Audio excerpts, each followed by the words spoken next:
আমরা যে 8টি বিষয়ে একমত হয়েছি। 1. 24শে জুলাই অভ্যুত্থানে শহীদদের মর্যাদার সাংবিধানিক স্বীকৃতি দিতে হবে। আহতদের সুচিকিৎসা ব্যবস্থা ও পরিবারকে পুনর্বাসন করতে হবে। 2. গণহত্যার দায়ে ফ্যাসিবাদী দল হিসাবে আওয়ামী লীগের বিচার করতে হবে। বিচার শেষ না হওয়া পর্যন্ত আওয়ামী লীগের নিবন্ধন স্থগিত করতে হবে ও আওয়ামী লীগের রাজনৈতিক ও সাংগঠনিক কার্যক্রম নিষেধাজ্ঞা আরোপ করতে হবে। এ লক্ষ্যে জুলাই অভ্যুত্থানকারীদের সময়ের মতো জাতীয় কোড রাখতে হবে। 3.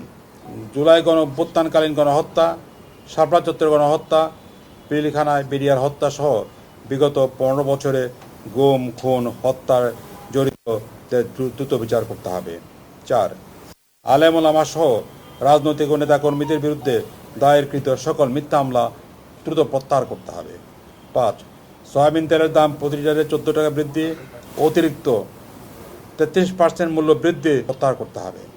6. গাজা ইসরায়েলি গণহত্যা বন্ধে জাতিসংঘ সহ বিসম্প্রদায়কে কার্যকর পদক্ষেপ নিতে হবে। 7.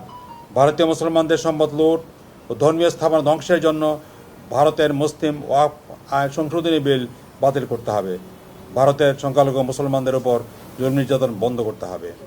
8.